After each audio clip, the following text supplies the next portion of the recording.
Hi, friend. Hi, friend. And to the brave hearts listening out there, welcome to Permission to be Human. I'm Andrea. And I'm Janelle. Get ready for some real-time relationship woo and wisdom from the front lines with occasional tantrums and tears about how breaking rules, blurring boundaries, and tossing tradition can be catalysts for finding your truth. Let's debunk the fairy tales we were told as children and create a new map for life. Yes, Disney can go fuck itself. If you're seeking permission to choose your own path, freedom is the new F word, people, and want to feel less alone along the way, we got you. Please note, this is our side of the story. Our partners and metamors have their own individual experiences, and we do not speak for them.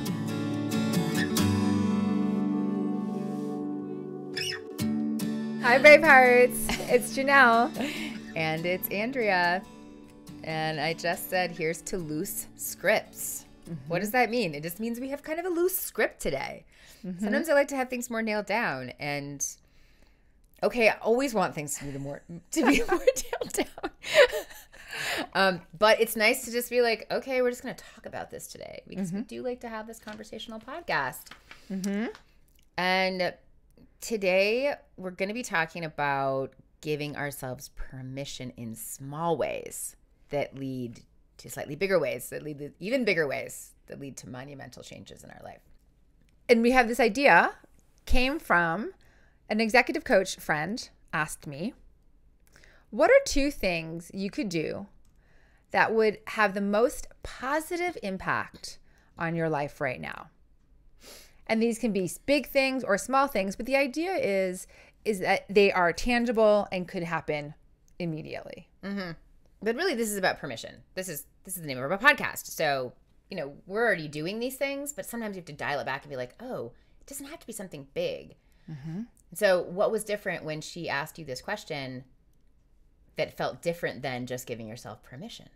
It was more the recognition of, oh, I've been holding off, denying myself something. That was costing me energy. Like, I was afraid, oh, this thing is going to cost me money, but I was discounting how much energy it was costing me. And I think for me in that question, it was the recognition that positive impact actually meant where could I add more ease into my life? I think that's a powerful statement. Because positive impact isn't always about getting something or getting something new, but it's energy protection. Yes. And so we just had a little example of it. I don't know if you can see them, brave hearts, but we have 2 microphone stands. They're, basic $20 things that you can get off of Amazon. And they actually cause us a fair amount of grief. Yeah. We complain about them every podcast. And so the recognition is, oh, we already have them. They work fine. We don't want to spend more money to get a new one.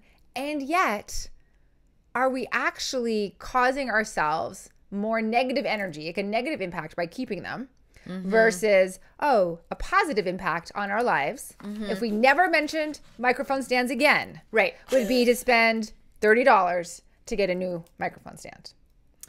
Right. And so what this brings up for me is that our common misperception about these things, right? Because I remember having this gratitude journal that I started in Costa Rica, and I wrote down a smiley, I recorded my mood every day. Basically just smiley face, flat face, sad face. Yes. And, it was up and down over time. But when I looked back after a year, what I thought of as kind of a down year really wasn't.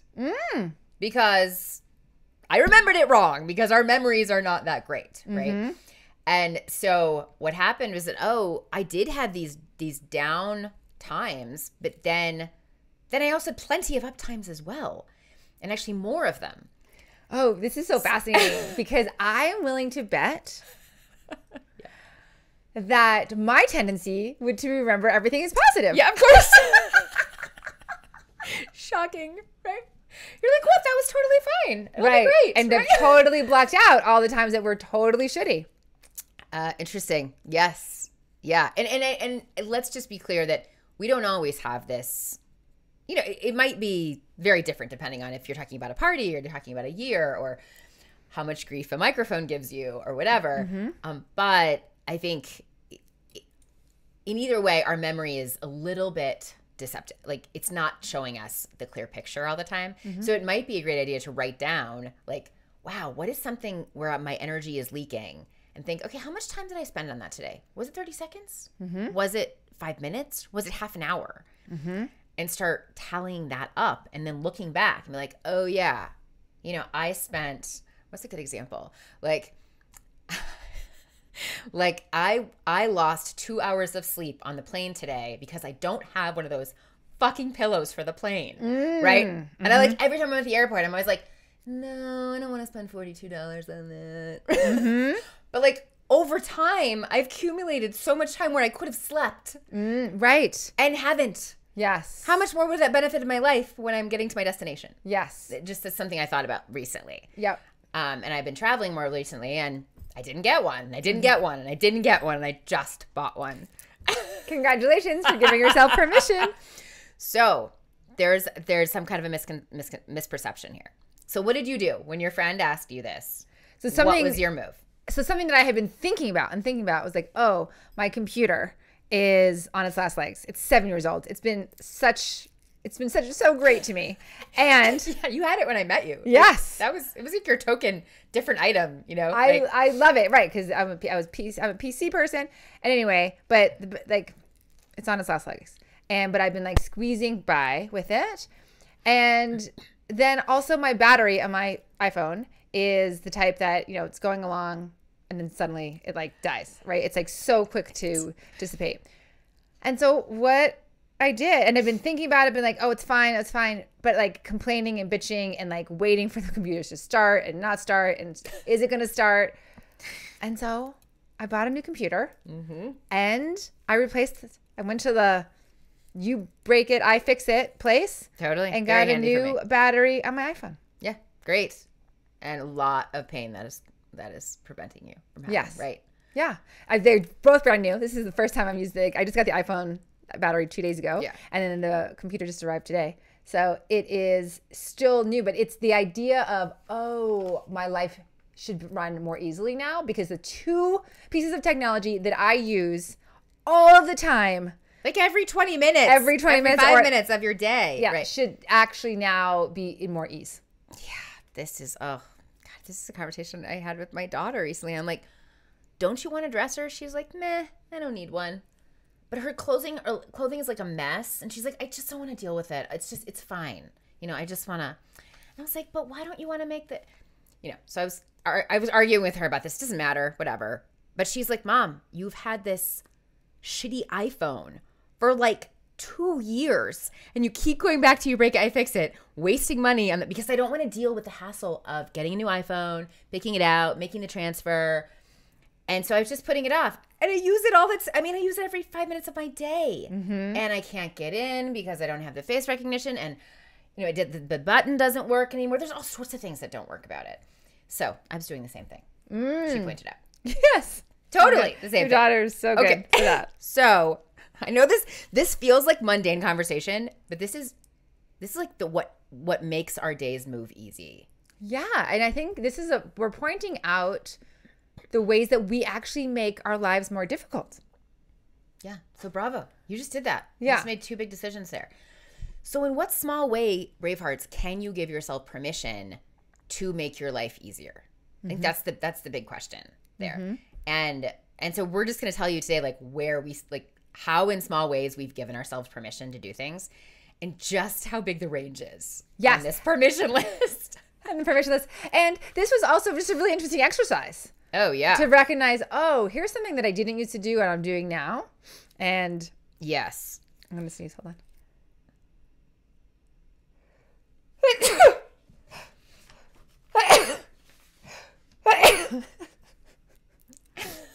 Okay. And we're back. And we're back. So what was that? Well, okay. So the first thing that I thought of when you were talking about your iPhone and your computer is my VA, right? Because I was super resistant to getting a virtual assistant. I call her a virtual amazeball now. Her name is Vera. She's awesome. And I was like, no, I can't afford that. Like, I'm not going to pay an assistant to do all my stuff. And I had these assumptions and I had to challenge them. And eventually I made that leap, really thanks to 3 to 5 Club. Yes. And I remember one of the resistances that you had is, who's going to want to do this shit Totally. that I don't want to do? Yeah. And everyone was like, someone who likes to do this shit and who really would like to get paid. I know. It's like such an egocentrism. I totally thought that for so long. I'm like, who wants to do this stuff? This admin stuff. Yeah.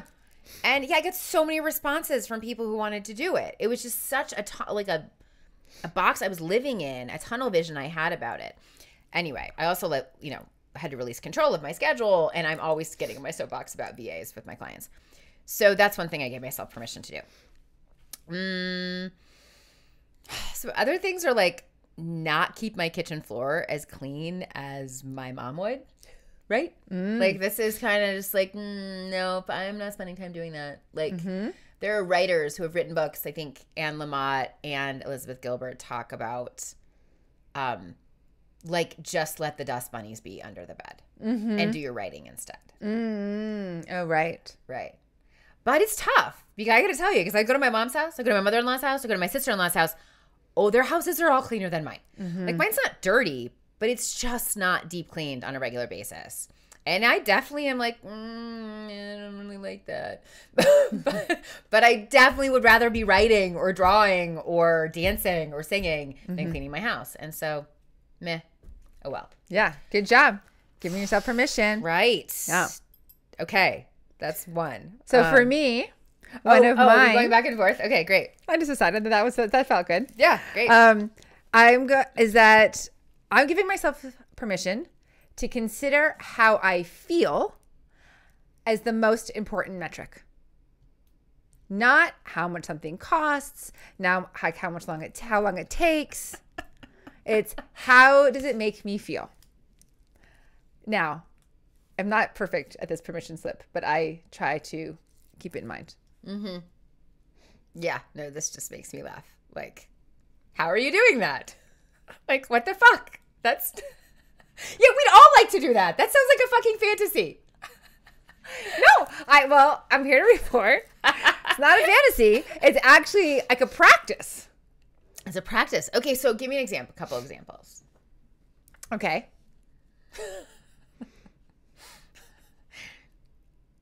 Okay. So for me, I want to take a bath.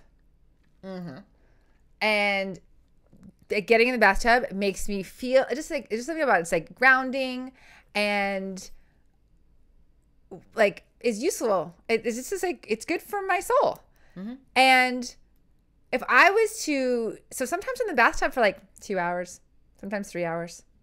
Now, there's a part of me that's like, what the fuck, Janelle? What are you doing hanging out in the bathtub? And there's another part of me that's like, I feel really good in here.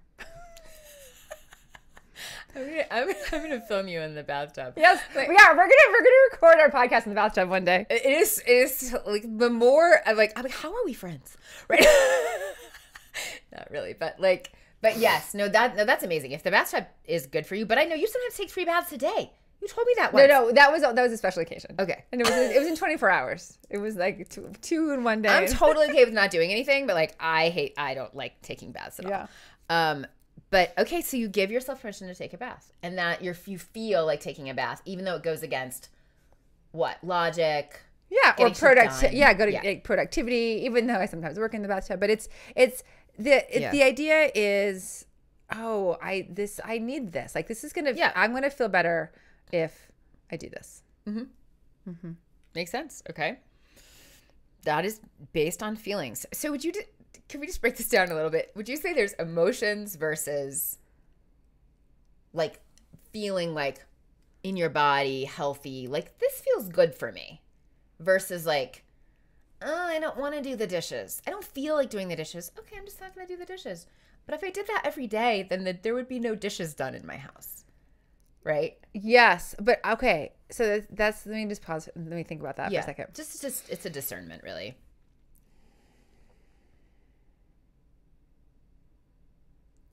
Okay. I can relate to this in 2 different ways. Great. Like just last night. I live by myself at the moment. Well, Domicile lives here sometimes.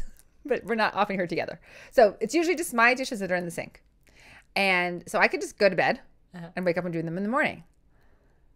But I agree with you. I'm like, okay, the dishes have to get done. So there is a baseline that I acknowledge the dishes are going to get done. And so the question was, for me, was, do I have to do them tonight or I can do them in the morning? And I was like, I kind of don't want to do them right now, but I actually don't want to wake up and have dirty dishes in the sink. So I'm going to do them now. Okay. So there are things that I'm not giving myself carte blanche.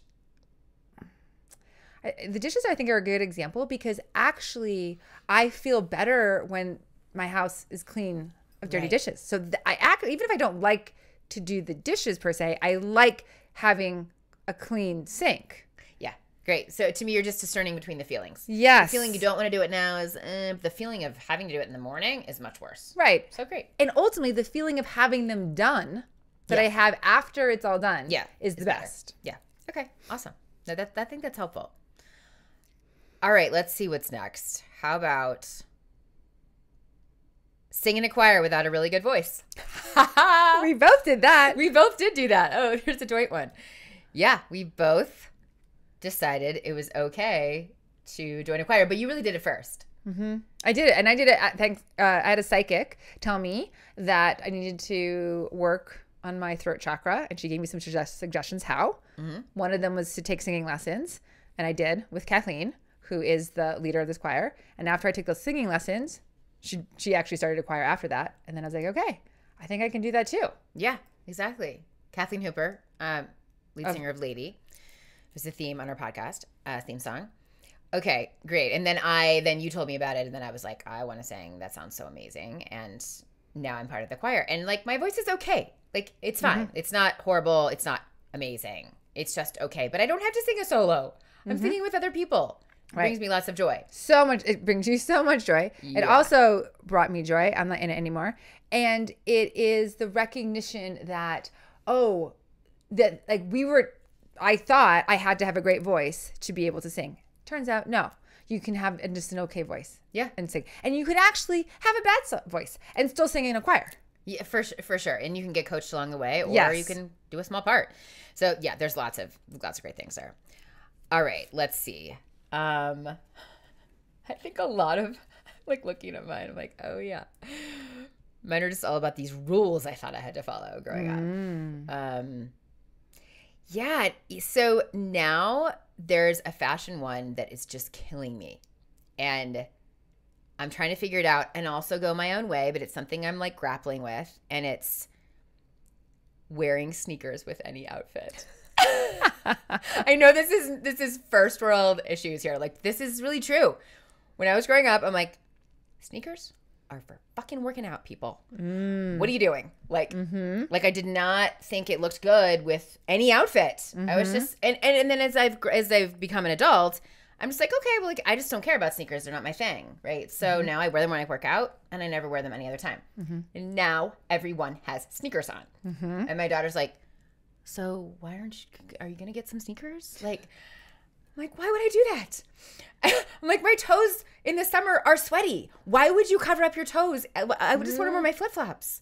Like, or sandals, or, I actually don't even have any sandals. Like, I just wear flip-flops. And so, yeah, for me, it just, like, doesn't compute. There's hardly there's no fashion rules anymore. You can wear whatever the fuck you want. But when I see someone in a dress and tennis shoes, I'm just like, what are they, like, walking from their house to work in the middle of Chicago, and then they're going to change their shoes when they get there? Is that what they're doing? Our impressions run so deep. Yeah. Oh my gosh. And I've never worn Converse.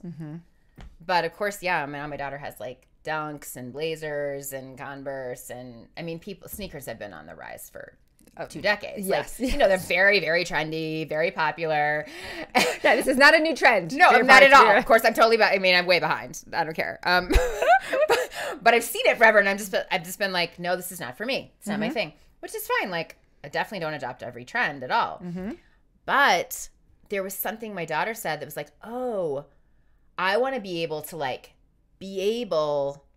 do I describe it? I forget the words she used, but we were walking around downtown, and she wants to be able to run or jump or move in a certain way that she couldn't do maybe with sandals or flip-flops on.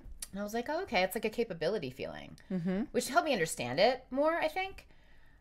And then there's also the thing about having what they call your dogs out. Do you know what this means? No. I'm giving my blank face. Yeah, it's just like a teenager thing. Like, there is no wearing your open-toed stuff in high school anymore. Oh. Yeah, did you know this? No. Oh, no. Like, do not show your feet. People will make fun of you. I'm not joking. It's so weird.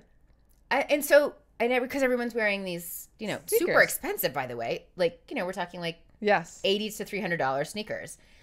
And yeah, I wonder if this is like nationwide, but I have heard it from like multiple different teenagers. It's just like, you just get made fun of if you're wearing Birkenstocks. Okay. This is not nationwide because I was just in Martha's Vineyard with a whole bunch of teenagers and all of them were wearing Birkenstocks.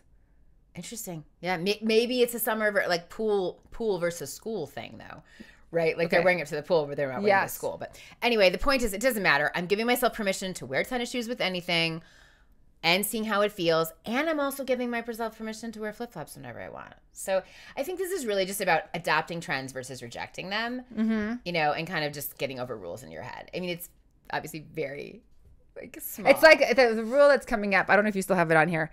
Is because I had it too, right? You couldn't wear a black belt with brown shoes or vice versa growing up. Forever, right? That right. was. I mean, so figuring out time ago, but yes, that was a permission wear the thing. rules.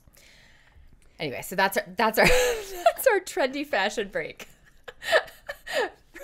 And I remember you getting tennis shoes kind of recently. But I've done Converse since in my 20s. Yes, you're Converse, but you just got the very trendy new white with the gold star. They're gold. They're all gold. Oh, they're all gold. Sorry. Yes. Okay. Yeah, but that was because that's what was at the Common Threads, and that was what was calling me. So the Common Threads is our favorite thrift store. Yeah. Which is also where this dress is from. But it was a new thing. Like, I had not seen you in tennis shoes much. No, yeah, I haven't done Converse in a couple of years. Yeah. Okay, so what's next for you?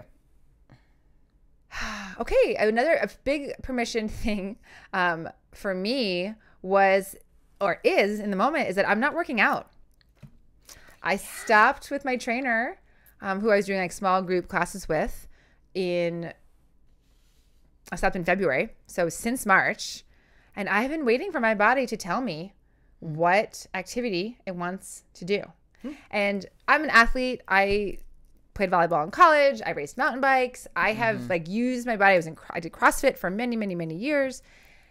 And there's been moments in my life. I think that there was one time where for about 10 months that I didn't have a structured like athletic activity that I was doing. Wow. But this is a long one for me. This has been like 4 months. And I'm just realizing that my body feels good. And so my body isn't telling me you need to be working out. Okay. My body's like, you need to rest. Why? So yeah, what was the sign? Just I was starting to really dread going to work out. It was like back to like, oh, there was an energy like suck in going, which it used to be, I might have that energy suck before, but then I'd go and it would feel great anyway. Yes. But there was like there's an energy suck in going and I'm not feeling as great after, or I'm not quite sure, but like the tipping scale. Love it. The scale's tipped. That is great. Yeah. So it's an experience. I mean, I'm very aware of it. Yeah. Yeah, I'm sure, because it's changing your day. But I think that is huge, because there definitely have been times when I'm like, across the years, and I'm like, don't feel like doing this anymore. And then don't get as much of the reward as I used to. But, I mean, I have to work out somehow. Right. Well, but, so this was interesting, is that, first of all, I am a big believer in being healthy and working, like, but there's a concept. My dad is a subscriber of this concept. He's like, I never understood that you would like go indoors to work out. Like you go on you're out, like you're just doing the things that life requires, and you're sort of like working out. Right. And so the idea to pay to work out is like a foreign concept to my dad. Oh, right. Right. But he worked out every day of his life, right? At least half an hour of some sort. Going for a walk, going for a bike ride. And so for me, I'm also aware of, even though I'm not like quote unquote going to the gym, I feel very physical in my body for some reason. Okay. Even though I'm lounging and taking baths a lot, there's a physicality that I feel like I'm bringing to my day energetically, and it's hard to really explain. but that I don't feel like I'm getting weaker. I'm also noticing, like, I don't know if anyone else would notice that my body has changed that much. It's this, and this is going to bring me to another piece of permission for me, which was, oh, do I think I look better when I'm working out? And I know that that's 100% can be true. And at this moment, I'm like, like, I can embrace the cellulite that are on my thighs. Like, I don't have to be working out so I don't have cellulite. Like, that is, like, I can just like my cellulite. It's not changing. Like, I could just, like, love myself that way. And I also have gotten my eyebrows and my upper lip waxed pretty much every, like, month or every 2 months since I was 16. It's a long time. Right. And I just stopped. Also, I think maybe, I don't remember where I stopped. Maybe in November. And I don't tweeze my eyebrows. And, like, they actually don't look different. Right? And I was like, oh my gosh, if I just been going thinking that I was going to look totally different and, like, my eyebrows were going to grow in and cover my eyes, like, what did I think was going to happen? Sometimes we're just so programmed, right? We're so, like, I was just been doing, I was just on, like, autopilot. Oh, book my appointment, I go. Book my appointment, I go. And then suddenly I stopped going and I'm like, wow, I don't look any different. I mean, these are the kinds of permissions you have to really start to ask yourself. What am I doing that doesn't serve me anymore that I'm just so in the habit of doing? Yeah, I just had never questioned not getting my eyebrows waxed. Yeah. And of course, this whole time I've known you, I really had no idea you were doing that. Yeah. Right. Yeah. Just squeezed it in somehow. Yeah. It was just yeah. That is interesting. And that's what this is about, is there's so many little things. Because even as I started writing this, I was like, oh, there's so many more things. I just don't remember, because it's basically it's a record of how we've changed in a sense too. Right. What we think is important, right? Yeah. Like, oh, I'm sure I know I have more hair on my eyebrows, but I don't care. Right. Yeah. Your values have shifted. Yes. So I think this is perfect to bring me to my next one, which, yeah, is a little more meaningful, which is doing nothing. Yeah. And this is huge. And I feel like I really learned it when I went to Costa Rica. And we had a lot of quiet time. My daughter's school was further away. She took the bus to go to school. The bus to school. Like, and so I wasn't being pulled by that. I just had, because of the combination of circumstances, I wasn't as busy. And there was a field of cows across the street from me. And I would just sit for long periods and not do anything. And, like, not 2 hours, but like, 30 minutes at a time, like meditating, I'm not sure, just noticing, just observing, just trying it out, because there was quiet and I felt like I could give myself permission in that atmosphere, partly because the culture was also quite relaxed, not focused on productivity. Everyone says, don't go to Costa Rica to get your book done. No one will hold you accountable. They will tell you to go surfing. And that's really what happened. And it's changed my life ever since then. And I have to say, it is it's still a constant battle, because that part of me wants to spend time doing nothing. And the other part of me is like, what the fuck are you doing? Get going. Get stuff done. So, okay, here's the question I have for you. Is the part of you, this is like the inner versus the inner knowing versus the outer witch? Inner witch versus evil twin. Okay, thank you. Inner witch versus evil twin. Which is that this productivity, get going, right? Is that conditioned by culture? Because we live in a culture that is productivity based. And the part that is like, oh, no, just rest and meditate and be quiet, is that the listening. So, like, I hear that there's a conflict, but is one a conditioned? I think, I wish it was that easy. It's not. Like, they're both conditioned in a way, like, because our society now tells you self-care, rest, you should take a bath, you should get your nails done, don't worry about it. And then a lot of our culture says, don't stop. If you stop, you're going to, things are going to fail and you're going to drop the ball. So both those messages are coming in. And I'm noticing that I can rest as long as I know it actually rejuvenates me for something in the future, right? Am I going to come out of that rest feeling more lazy or energized for the next thing? So to me, like what you just said was like, oh, these are two messages that are coming in. So to me, those are both then evil twin. Like these are both external messages. And what you just said is what I'm hearing as your inner witch and the internal message. Well, you asked if they were both cultural conditioning, and they both are.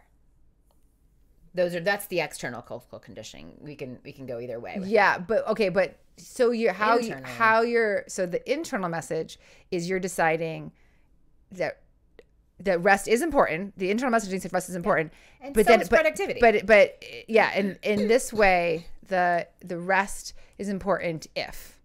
Correct. And I know internally, not externally, if the rest is going to bring me toward more laziness or more energy. Mm-hmm.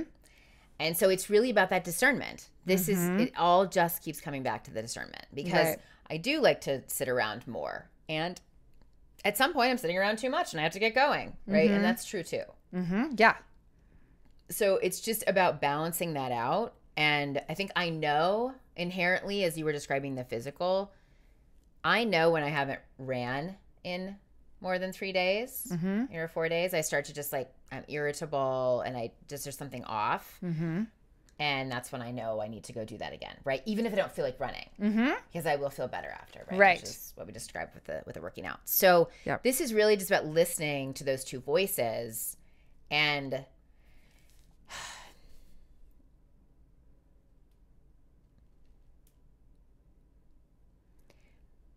I guess I would remind you that the voice you want to listen to is the one you hear when things are quiet, as opposed to the one you hear when things are loud and anxious. Mm-hmm.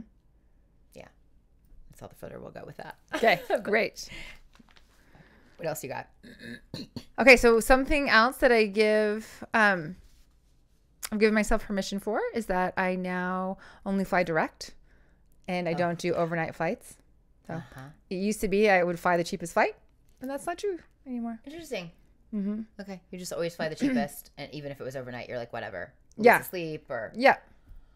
Oh, I'm impressed that you even did that for a long time. Yeah. Yeah. You're like, whatevs. It's fine. Like, you'll make it. Right. And now just nonstop. Mm-hmm. Okay. Cool. I think I've flown nonstop for a long time, but I did the overnights. I probably my 20s and 30s. But yeah, it was just the recognition. And now it's really like, oh, like what's the flight time that's the best? Like, again, back to like, oh, how does it make me feel? Like, oh, the metric here, like money is certainly a factor, but there's also where's the traffic in New York? Am I getting in at 5 p.m. at rush hour traffic? Right. Or am I going to be getting in and it's 2 and it's going to make things easier? So like I really take time to evaluate where's the ease in the travel schedule. Mm-hmm. Yeah. Awesome. Gosh, I gave myself permission years ago to not finish a book. There was a long time where I was like, nope, I got to finish it, even if I don't like the book. Oh, if you're reading a book. Yeah. Yeah. Like, even a fiction book, usually though. I'm just like, oh, I'm not really feeling it. I don't care about this book. And it's like, no, I need to finish it so then I can accurately critique it, basically, because I wanted to talk about it with my friends or in a book club or something. And now I'm just like, no, I'll give it like 20 pages and then I'm done. Okay. Yeah. That's a great boundary to draw. Yeah. For sure. I'm just not doing it. Next. Yeah. It's interesting when you're saying that because it's not on my list here, but I just realized this is that for the past year, I gave myself permission not to read. Oh, good for you. Yeah. I have been doing so much reading, as you know, and have like listening and reading. And, and then there was just a moment where I was like, oh, I'm full. I need to integrate. You're so good. I felt like I just didn't know, but it was just like, oh, like I can't take any more in. I have all of the information I need in this moment in time to figure out what it is that I'm figuring out, which I know is not even clear to me. And so then, and the reason why I'm even naming it is because I just started reading a book this past week, and I was like, oh, I started reading a book again. Okay, great. Sounds like it was in flow for you. Yeah. Good. Do another one. What else you got? Actually, I think what we switched to is what have we still not given ourselves permission to do? Mm-hmm. Right. Oh, let's see. I am noticing that as I read through mine, I'm like, yeah, I still haven't given myself permission to send imperfect Christmas cards. Oh, what would define it to be imperfect? Pretty much, just. Well, wait. Ask your question again. Like, would you allow yourself not to send them? Yeah, I've never sent them. I've never sent Christmas cards my entire life because they won't be perfect. So I'm just not going to do it. It's true. It's like an old wound, right? Well, okay, wait. I'm like super confused. This is like a convoluted way of thinking. So I was thinking that you weren't going to let yourself send out a Christmas card that had like a typo on it. But you're like, no, I've never sent out Christmas cards because the demand for perfection is so high and I don't want to put that effort in. Yeah, pretty much. Like, yeah. Oh. And I probably still won't because I'm too afraid to. But so that's what I'm saying. I'm like, I've still not given myself permission to send out Christmas cards because I know that they will be somehow not good enough. By whose metric? Who knows? My own. I mean, my own, really. Like, obviously, it doesn't, nothing really. I don't see anybody else's reaction to them. Yes. But yeah, I mean, Christmas cards would come into our house when I was growing up, and clearly they were all judged. Like, oh, right. And like, I'm just like, oh my God, I'm not doing that. Right. Yeah. You're not going to put yourself out there to get judged. Yeah.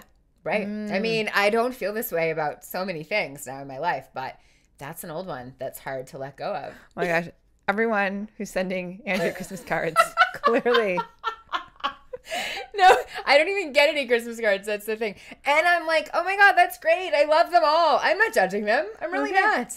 Like, awesome. Right? Yeah. Like, at all. But it is just like, I remember thinking I was going to several years and never doing it. I'm like, yep, pretty much won't do that. I mean, obviously, it's a bigger issue of like trying to be perfect. And so like when, that's my work to do. And I've made lots of big strides on it. Mm-hmm. But still hard. Mm-hmm. Some things stick for a long time.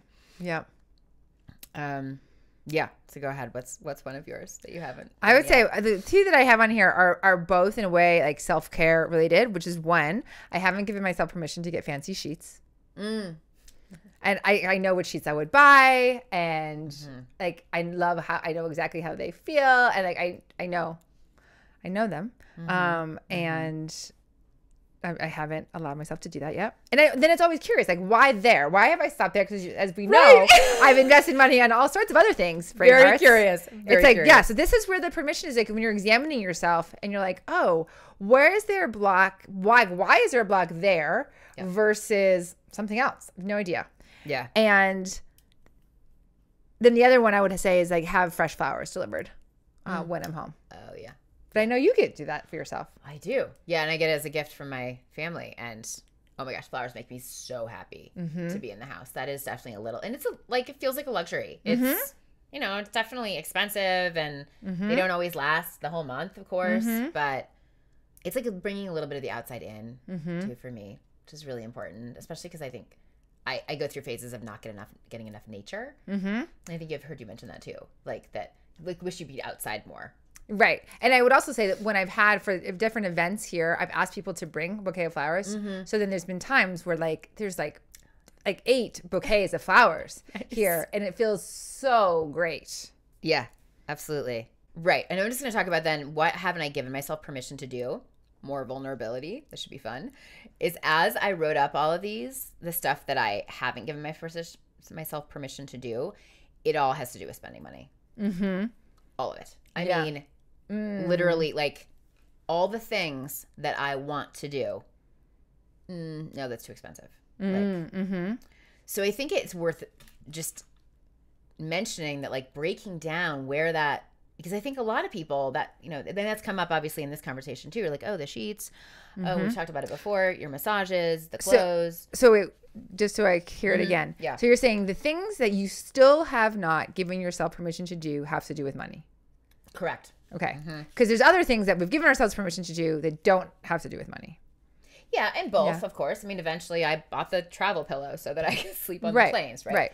But yes, I would say all the things I haven't given myself permission that I thought of, at least in anticipation of this episode, was about spending money. Yeah, I would agree with that for mine. For yours too. Yeah. So I just wonder if that brings up something like, what does that mean? Or a relationship with money? Or is there a way we can shift that? I'm not sure.